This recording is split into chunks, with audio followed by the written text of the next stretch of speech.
అందరికీ నమస్కారం. ఈరోజు మనం చాలా ముఖ్యమైన మనందర్నీ ఎక్కడో ఒక చోట టచ్ చేసే ఒక టాపిక్ గురించి మాట్లాడుకుందాం. అదే సహజ న్యాయ సూత్రం. వినడానికి కొంచెం పెద్ద పదంలా అనిపించినా దీని అర్థం చాలా సింపుల్. ప్రభుత్వాలు తీసుకునే నిర్ణయాలు న్యాయంగా, ఎవరి పట్ల పక్షపాతం లేకుండా ఎలా ఉండాలి అని చెప్తేదే ఈ సూత్రం. పదండి దీని గురించి వివరంగా తెలుసుకుందాం. మన లైఫ్లో ఎప్పుడో ఒకసారి ఎక్కడో ఒకచోట, ఫర్ ఎగ్జాంపుల్ కాలేజ్లోనో ఆఫీస్లోనో, మన వాదన అసలు వినకుండానే మనపై ఒక నిర్ణయం తీసుకున్నారని బాధపడి ఉంటాం కదా. చాలా ఫ్రస్ట్రేటింగ్గా అనిపిస్తుంది, కరెక్ట్?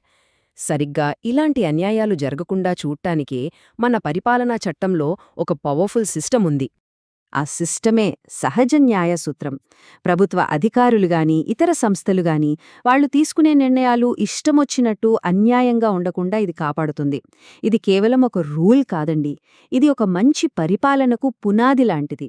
సరే, ఈ టాపిక్ను మనం ఈజీగా అర్థం చేసుకోవడానికి ఈరోజు మన ప్రయాణం ఎలా ఉండబోతుందో చూద్దాం. ఫస్ట్ అసలు సహజ న్యాయం అంటే ఏంటో చూద్దాం. తర్వాత దాని వెనుక ఉన్న 2 పిల్లర్స్ ఏంటో తెలుసుకుందాం. ఆ తర్వాత పక్షపాతం అంటే ఏంటి, విచారణ హక్కు అంటే ఏంటో చూసి, ఈ రూల్స్కి ఎప్పుడు మినహాయింపులుంటాయో, అసలు ఈ నిష్పక్షపాతం ఎందుకింత ముఖ్యమో డిస్కస్ చేద్దాం. సహజ న్యాయం అనే ఈ పెద్ద కాన్సెప్ట్ మొత్తం రెండు సింపుల్ కానీ చాలా శక్తివంతమైన ఐడియాల మీద ఆధారపడి ఉంది. వీటినే మనం ఫెయిర్నెస్కి మూలస్తంభాలు అని పిలవచ్చు. ఇవే ఆ 2 పిల్లర్స్. మొదటిది, ఏ వ్యక్తి తన కేసులో తనే జడ్జిగా ఉండకూడదు, అంటే నిర్ణయం తీసుకునేవాళ్లు నిష్పక్షపాతంగా ఉండాలి. రెండోది, రెండో వైపు వాదన కూడా వినాలి, అంటే ఎవర్నీ విచారించకుండా శిక్షించకూడదు. ఈ రెండింటికీ లాటిన్లో ఫేమస్ పేర్లున్నాయి: నీమో జుడెక్స్ ఇన్ కాజా సువా మరియు ఆడి అల్టెరెం పార్టెం. ఇవి గుర్తుపెట్టుకోవడం చాలా ఇంపార్టెంట్. ఓకే, ఇప్పుడు మనం ఫస్ట్ పిల్లర్ గురించి కొంచెం డీప్గా చూద్దాం. అదే పక్షపాతానికి వ్యతిరేక నియమం. నిష్పక్షపాతంగా ఉండటమంటే ఏంటో ఇది మనకు క్లియర్గా చెబుతుంది. ఈ ఒక్క వాక్యం చాలు దీని పవర్ ఏంటో చెప్పడానికి. ఎవరైతే డెసిషన్ తీసుకుంటున్నారో వాళ్లకి ఆ విషయంతో పర్సనల్గా ఎలాంటి సంబంధం ఉండకూడదు.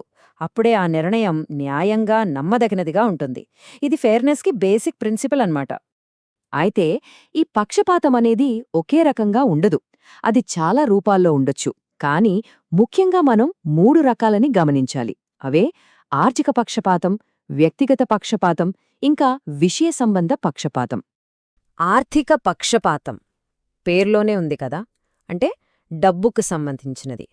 నిర్ణయం తీసుకునే వ్యక్తికి ఆ కేసు రిజల్ట్ వల్ల డైరెక్ట్గా గానీ ఇండైరెక్ట్గా గానీ ఏదైనా ఫైనాన్షియల్ బెనిఫిట్ ఉంటే అది పక్షపాతమే. ఆ బెనిఫిట్ ఎంత చిన్నదైనా సరే దాన్ని పక్షపాతంగానే పరిగణిస్తారు. ఇక వ్యక్తిగత పక్షపాతం, ఇది మనందరికీ ఈజీగా అర్థమవుతుంది. జడ్జ్మెంట్ ఇచ్చే వ్యక్తికి కేసులో ఉన్న వాళ్లతో ఫ్రెండ్షిప్, బంధుత్వం లేదా పాత గొడవలు లాంటివి ఉంటే ఆటోమేటిక్గా వాళ్ల నిర్ణయం ప్రభావితమయ్యే ఛాన్స్ ఉంది కదా. అదే ఇది కొంచెం ట్రిక్కీగా అనిపించొచ్చు. కొన్నిసార్లు ఒక అధికారికి ఒక టాపిక్ మీద చాలా స్ట్రాంగ్ ఒపీనియన్స్ ఉంటాయి, లేదా గతంలో అదే విషయంలో వాళ్లు ఇన్వాల్వ్ అయి ఉంటారు. ఇలాంటివి కూడా వాళ్ల నిర్ణయాన్ని ప్రభావితం చెయ్యొచ్చు. దీన్నే మనం విషయ సంబంధ పక్షపాతం అంటాం. సరే, ఇప్పుడు మనం సెకండ్ పిల్లర్ వైపు వెళ్దాం. ఇది కూడా ఫెయిర్నెస్కి అంతే ముఖ్యం. ప్రతి ఒక్కరికి తమ వాదనను వినిపించుకునే అవకాశం ఇవ్వడం గురించి ఇది మాట్లాడుతుంది. ఈ లాటిన్ మాట చాలా చాలా ఫేమస్, ఆడి అల్టెరం పార్టెం, అంటే సింపుల్గా రెండో వైపు ఏం చెబుతున్నారో కూడా వినండి అని. మనం ఎప్పుడూ అంటాం కదా, ఒక నాణ్యానికి 2 వైపులుంటాయని.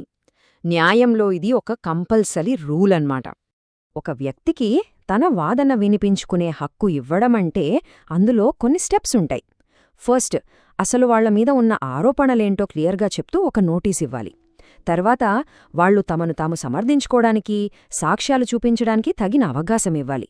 ఫైనల్గా ఈ విచారణ అంతా ఎలాంటి బయాస్ లేని అధికారి చెయ్యాలి.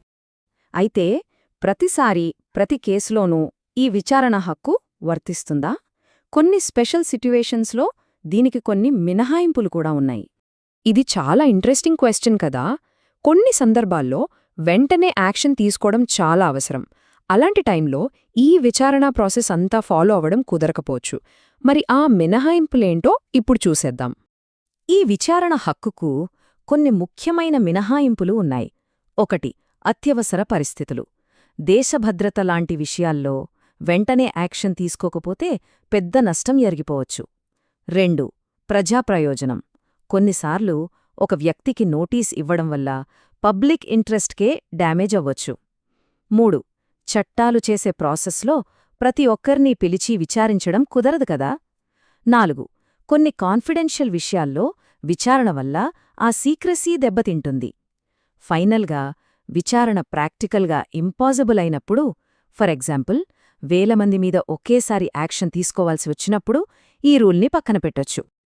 ఇప్పటిదాకా మనం సహజ న్యాయసూత్రంలోని 2 పిల్లర్స్, వాటి డీటెయిల్స్, వాటికున్న మినహాయింపుల గురించి తెలుసుకున్నాం. ఇప్పుడు అసలు ఈ నిష్పక్షపాతమనేది మన సిస్టమ్స్కి ఎందుకు అంత ఇంపార్టెంటో ఫైనల్గా చూద్దాం.